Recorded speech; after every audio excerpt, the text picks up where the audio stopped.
Hello crafters, and welcome to More Crafts with Diane Moore. Thanks for joining me and stopping by so we can do a fun craft together. And today we're going to do this self-closing box. And I wanted to show you this because this was inspired by a video that we watched during a class that was done by Rachel Tessman. And it is a self-closing box. Now we have candies in there, all kinds of fun chocolates. And it's 5.5 inches tall. Okay, I love this idea. My dilemma was that during the holidays, I like to give this, I am an Avon distributor, and I love their silicone glove hand moisturizer. And they always make these really cute designs. So they have Christmas specials like this, and I think they're just adorable, and they make wonderful gifts. Well, the challenge was that my hand cream is too tall for this box, and it was going to stick up and look a little awkward. So I decided to go ahead and make my box 6 inches tall. So this is using the Stampin Up toile paper and the shaded spruce color. Okay, and this was something that I had done for a class. And see, it fits perfectly. I can put my hand cream in there, and guess what? I do not have to deny my friends of delicious chocolates. So I put those in there too. So great gift, and I just needed to customize it so that it could fit my gift. And that's one of the useful tips that we have, is you can always customize different designs. So in this do-it-yourself project, we're going to make this self-closing box.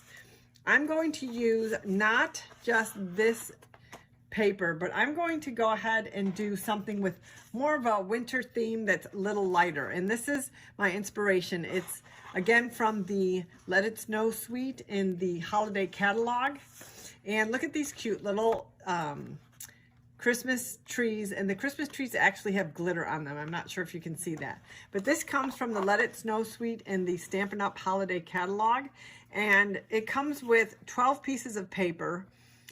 There are 6 designs, and on each side of the paper you have a different design. So like the snow, and then the back of it is striped. So you get 2 pieces of each of these 6 different papers, and they do feature, because it's a specialty designer series paper, it has glitter on it. It's real cute, and the back is cute too. It's just, we're not going to use it. So one tip I have for you is that what makes it easy to craft with Stampin' Up is I'm like, oh, I want to use this paper, and I need to find out what are my coordinating colors that will complement this. Well, in the catalog, it actually lists.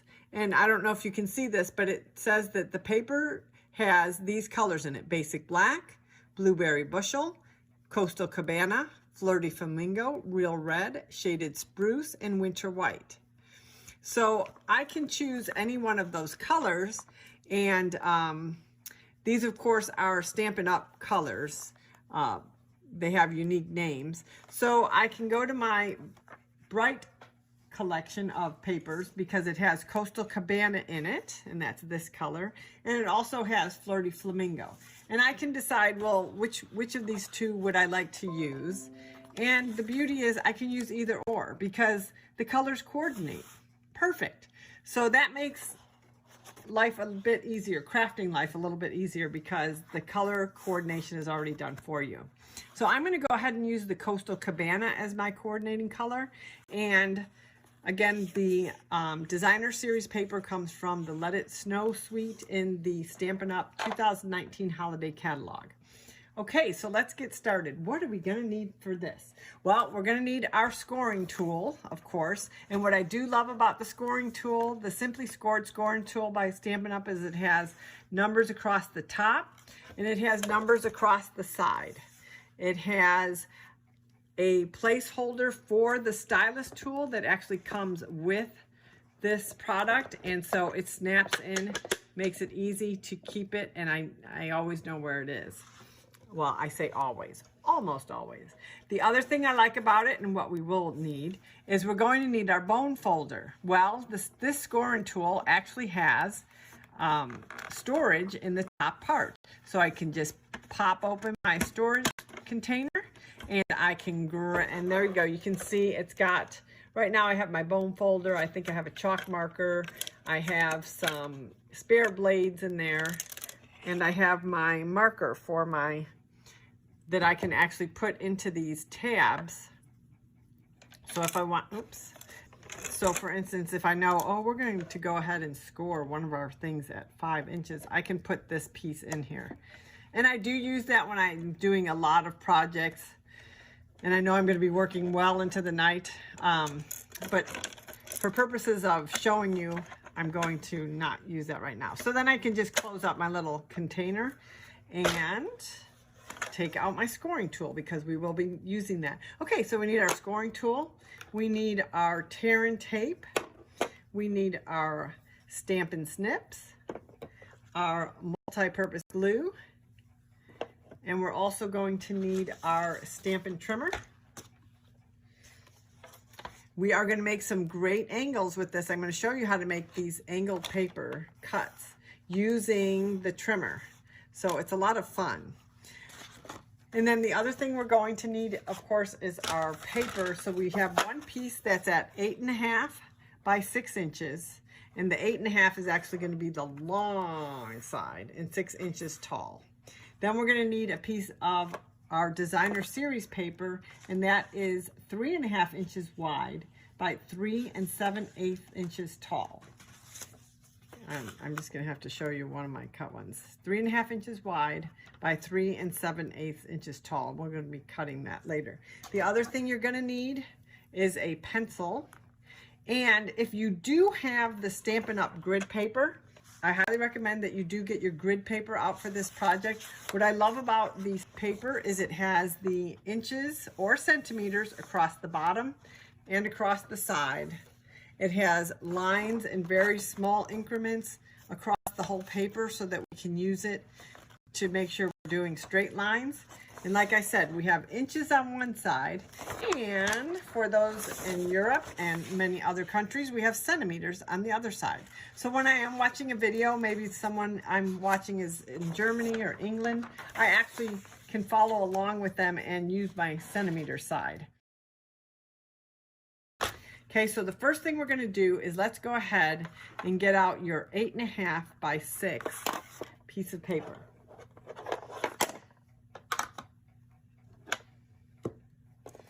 I have to clear all this off. And this is going to become, oh, I have 2 pieces and I only need 1. This is going to become our frame, our base piece. Let's make sure we're all in there. And what we're going to do is we're going to first score it along the vertical side. Let me go ahead and show you a sample of what we're doing. We're going to score it at 1/2 inch. And then we're going to score it at 1 inch, okay? And that forms the bottom and the top of our box. And so that's going to be 2 vertical scores. So if we're on our Stampin' scoreboard, we can just go ahead and do our first score at 1/2 inch. And then we're going to do our next score at 5 inches. Because our paper is 6 inches long, therefore 1 inch in is 5 inches. So let's go ahead and do that together. So we're going to score at 1/2 inch. We're going to go all the way down the paper. Now, what I do like about this stylus is it has a wide end and it has a smaller end. So depending on the type of cardstock I'm using, I can use the thicker end, the thicker tool side, or the thinner of the stylus side. So that's our 1/2 inch. We scored all the way down. Now we're going to go ahead and go to our 5 inch mark. And we're going to score all the way down again. And I do like to hold the paper. You want to hold the paper taut. I'm going to use the wide end here because this cardstock is actually pretty thick. And you'll find that with many of the 12 by 12 papers from Stampin' Up, the cardstock is thick. Now they make this paper in 12 by 12 or 8.5 by 11. Okay, next what we're going to do is we're going to rotate our piece of paper clockwise. Okay, quarter rotation. Now my 1/2 inch score line is across the top. my 1-inch score line is across the bottom. And what we're going to do is we're going to score on this end at 1/2 inch. Okay, so right here, 1/2 inch. So let's go ahead and do that together. Score at 1/2 inch. Now I'm going to move over to the 4.5 inch mark. And I'm going to go ahead and score all the way down at 4.5 inches. And those are going to be the last scores that we do all the way through. We're going to do our next scores short. Okay, now I'm going to flip it totally over. Now my 1-inch mark is across the top. My 1-inch score line. I'm going to score again at 2.5 inches. Okay, so the 2.5 inch mark. And I'm only scoring up to my 1-inch score line there. Okay, only to that. I already have my 4.5 inch score mark, and then I'm going to do one more at 6.5 inches. Okay, and again, only to that 1-inch mark. Let's show it to you like this. I've got my 6.5 inch, my 4.5 inch, and my 2.5 inch. I also have along this side my 1 1/2 inch. So there we are. Okay, so now we're going to take out our bone folder, and we're going to go ahead and burnish. Now, we're not going to burnish all the lines, so stick with me here. We're going to do our first burnish, the one at the 4.5 inch mark. Go ahead and take your bone folder.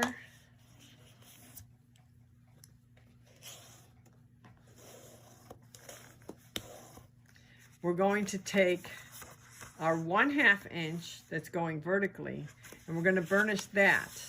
We're going to burnish that in.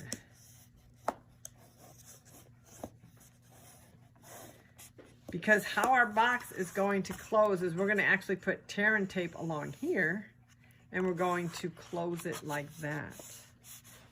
Okay. And that's one. And we are going to burnish that 1-inch score line up. Okay, so we've burnished the long line in the middle. We've burnished this 1/2 inch mark, and then we've burnished the 1-inch mark along the bottom. So this is how our paper should look right now. Okay. Make sure you see the whole thing. Okay, there we go, because this is going to fold in. Okay, now we're going to do our cuts. So we're going to take our Stampin' Snips, pull out the Stampin' Snips, take off the cover, which is great, especially if you have little ones in the house. And then we're going to snip.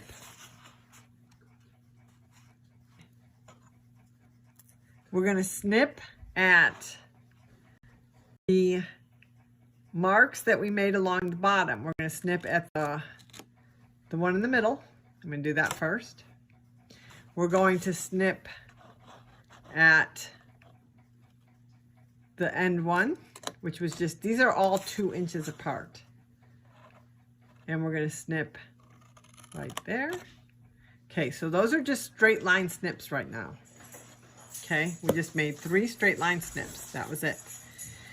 Now at our 1/2 inch mark here, we're going to go ahead and cut out this little box. So we're going to go up and cut right to that line, and we're going to turn our paper and cut again. So we have this square piece cut out.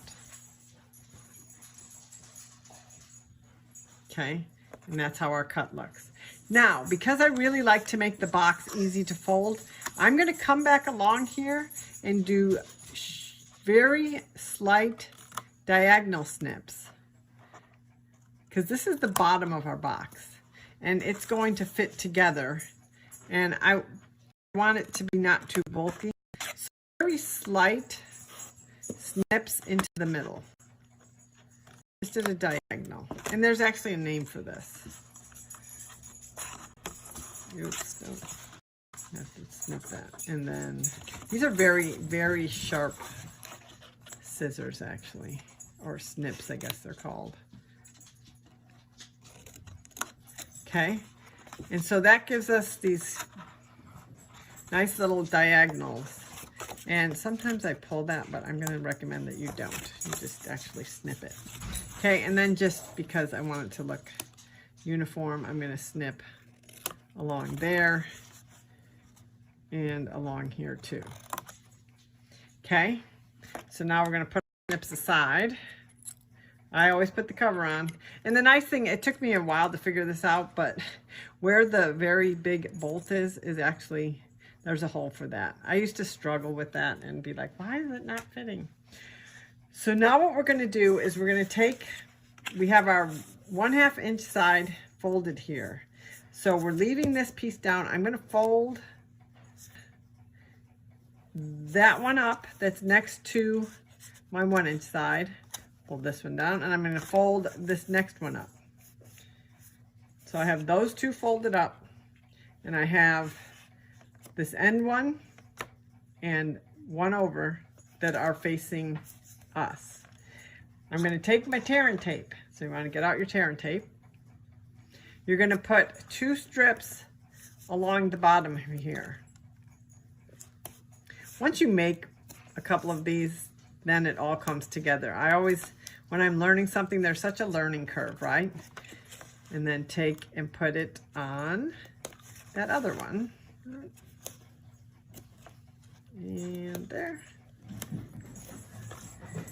And I'm going to go ahead and burnish those down because I really like the tear and tape to stick to the paper. And then when I'm pulling up the cover piece, it comes up a lot easier.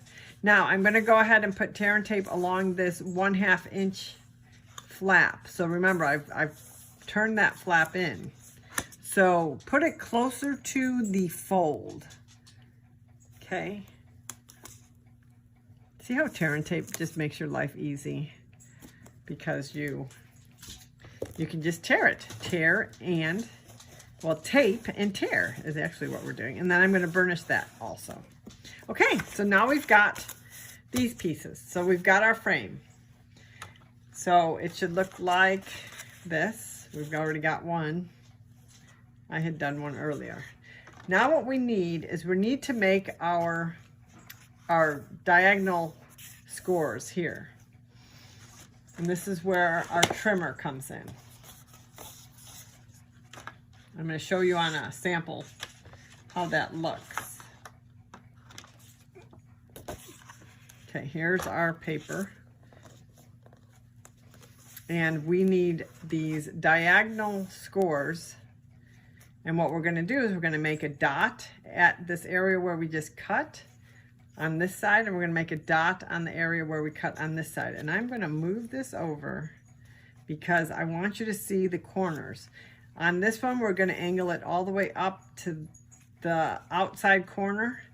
On this side, we're going to angle it up to that center line, but we're going to stop at the score line. Here, we're going to start and come up to that center, pretty much where those intersect. And then on this side, we're going to start at our dot, and we're actually going to go all the way to the outside corner. So we're actually crossing over that scored side. Okay, so let's do that. Go ahead and take your piece of paper that you've already got cut and make a little dot. And remember, this is the inside of your box, so you're not going to see this, okay, where the tear and tape is facing you. Go ahead and make that dot. Go ahead and make that dot. Go ahead and make a dot at this outside corner. Go ahead and make a dot at the intersection of our top score line and the middle page, and go ahead and make a dot. I mean, you can make it here, but we're actually going all the way to the outside corner. But if you want to make sure to get through, and then go ahead and make a dot. You've made your dot down here. You want to go ahead and make your dot at this intersection and at the outside corner. Not too heavy here because you will see that. People can see that. Then we're going to take our Stampin' trimmer. Now this is where Stampin' Up really did us a favor, because by using these clear marks, and then there's a ledge in the middle of this. I don't know if you can actually see that, but there's a ledge in here, so it's an opening. The dark colored tab is for cutting. I'm going to put that down. The light colored tab is for scoring, the light gray. So I'm going to line up my dot. Oops. Put it in the right way. Okay, I've got my dot here. And then I'm going to the dot at the corner, or you can just make sure your corner is there. So you want to put it up, you want to put it inside your trimmer with the dot and then to the corner. Okay, so it's at a slight angle. I'm just going to take my hands out of there so you can see. I'm going to put down my cover because that helps to hold it. And I'm going to make sure that I see my dot and the corner inside this ledge here, or gully or valley. And then I'm going to go ahead and score. Okay, so there's my first vertical score. Okay, so yours should look like that. Okay, so now we're going to take our dot and we're going to line it up to the top dot there. So we put it in our, see, now you all are like, oh, I get it. And it's going to be like, you see how much fun this is, these self-closing boxes.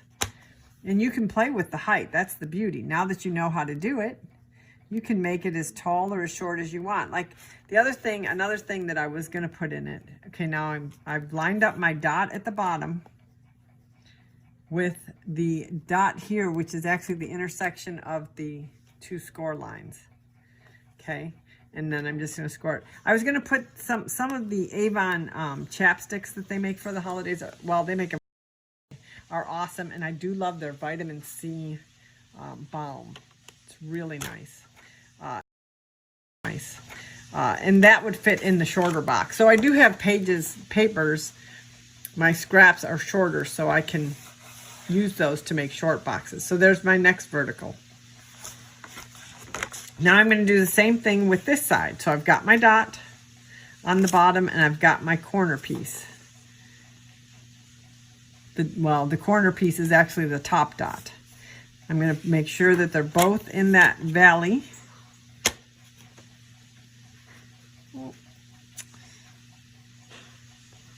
And don't be afraid to just really look at it. Measure twice, score once. I'm going to go ahead and score there. And then last but not least is so now you've got this score line. I don't know if you can see that. Yes, you can. And then we're going to do our final one. And this will become a theme. These angles are going to become a theme. Here again, we're doing the corner and we're doing our dot. Dot in the corner. Whoa. Because I put a dot on the top. I put it at the intersection, and I don't know that I really want that, but I need it to go to the corner. And that dot. And I can see them both. I can see this dot in the valley. I can see that corner in the valley. And, you know, another tip is you really want to start your scoring not at the corner, but at this end, because there is a chance that your score tool could get caught on that corner, but I mean, it didn't. All right, so there we go. We've got our nice diagonal score lines. Okay, you can put the trimmer to the side, but not too far to the side. Let's go ahead and score these diagonals, okay? So it's gonna seem kind of funny because look at how the paper is, okay? But you're going to score that. You need to score that. It'll make your box a lot easier.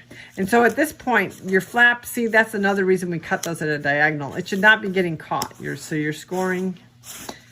And then we're going to take our next diagonal and we're going to score there. And again, you can see that our bottom flap doesn't get caught because we've made those angled cuts.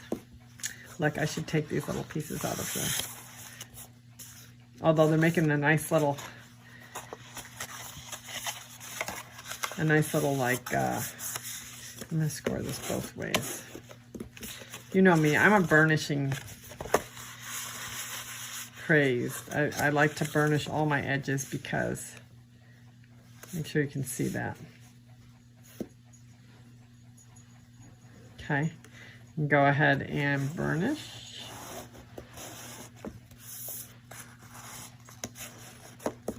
And then we're going to do our last one. Can you see that? Just want you to see how it lays, because at first glance you're like, what? Okay, and that's all of them.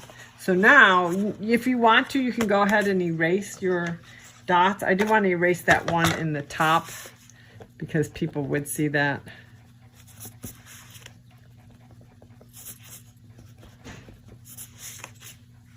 The bottom ones, nobody's going to see those. So now, if you want to just practice to see how your box will look, you're going to, it's going to fold in like that. It's going to fold down like this. We're going to take our papers and we're going to put them along that, along those edges that are angled. Okay, they're going to fit in here. 1, 2, 3. And the bottom of our box, the pieces that are taped are going to be the outside fold. So these are going to fold in.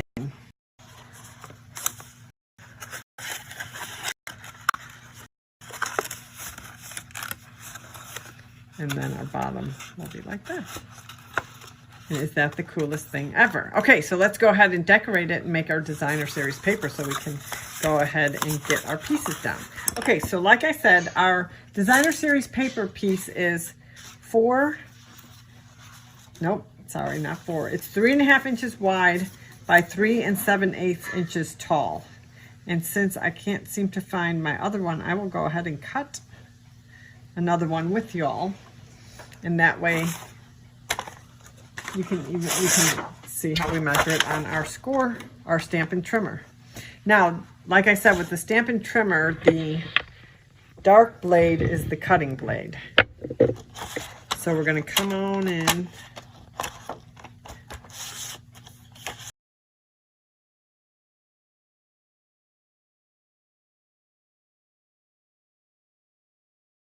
We're going to go 3.5 inches wide. Well, this line where this channel is, that's where my 1 inch starts, okay? So 3.5 is going to come all the way over to here. So I'm going to go 3.5.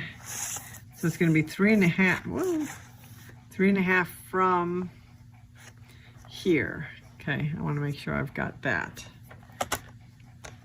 And I just line it up. Can you see that? 3.5. And I want to make sure it's straight along the entire tool. And that's why it's nice to have the lines at the top and the bottom. And then we're going to go ahead and cut. And we're going to use the dark one because the light one would only score it. So there's 3.5. And then we're going to go ahead and measure 3 7/8 inch tall. 3 7/8.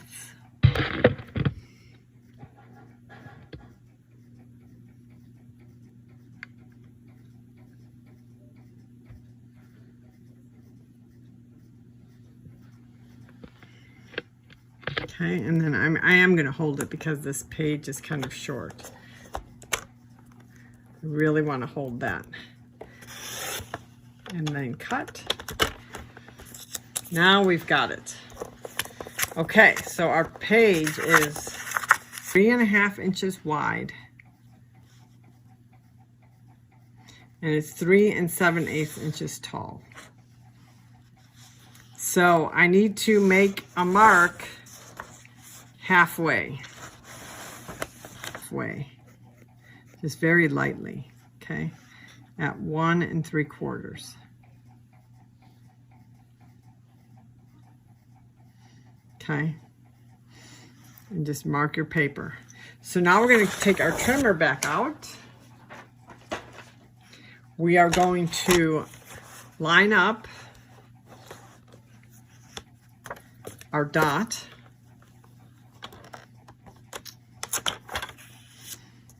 If you can see your dot, yes.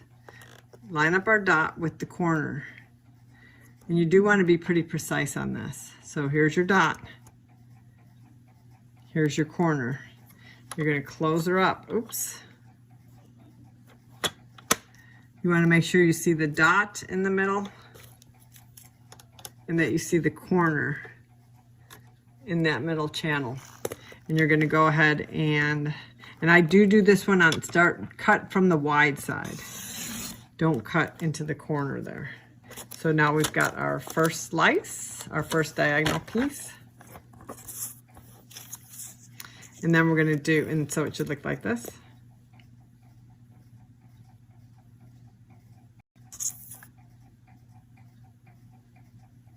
And now we're going to do the same thing with the other side.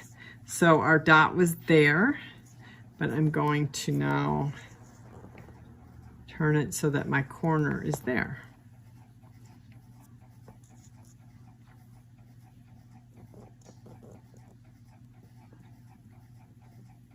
Basically going corner to corner.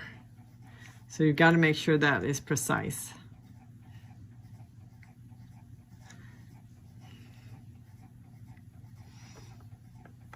Going to go ahead and close it. Now, what I don't want to do, I don't want to cut into that corner like that, so I'm just going to move it here. Oops, shoot. Corner, corner. Make sure your blade is down here. Before you cut, make sure your blade is down at the edge. Okay, make sure you slid it back down there. Now you can close it up, double check, make sure your corner and your corner are in the little valley there. Corner and your corner. Hold it. I really want you to hold it. Hold it taut. And go ahead and cut. Okay, then turn and then just line it up. And now you have your other diagonal. You have your triangle.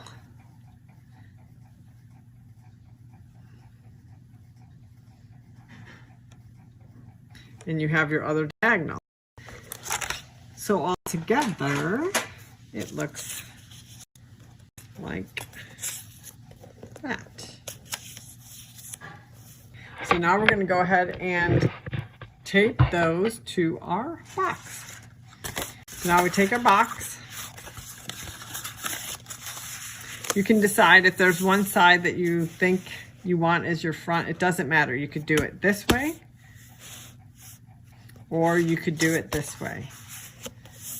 Okay, one side or the other. They're both the same. Okay, this is where your flap is.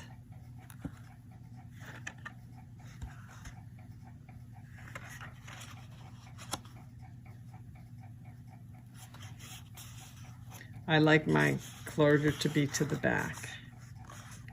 Okay.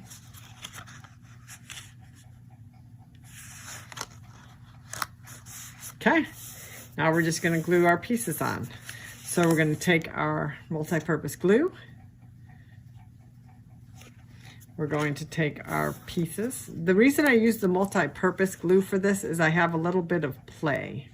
So we're going to adhere it there. We're going to put this piece here, and we're going to put this piece here. Now, you could, just for fun, if you wanted to, you could do it this way. That would be cute too. That's the beauty of the reversible paper. You could do a mix and match. You could do it any way you want. Cute, but we're going to do it this way. At least for this one. For another one, we could do it the other side. Okay, so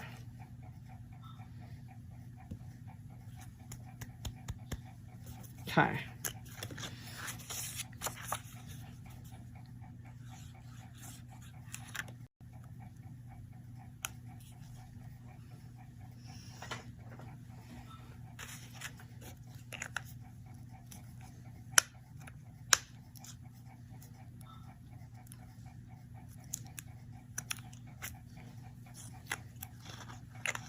Jeez.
Okay, now to assemble the box, I'm going to take this.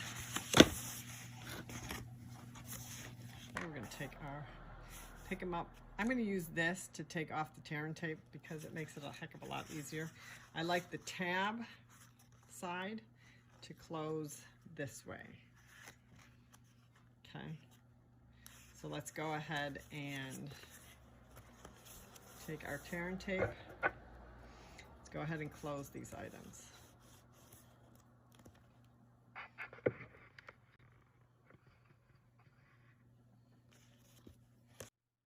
I'm going to use what Stampin' Up calls the Take Your Pick tool to remove the tear and tape.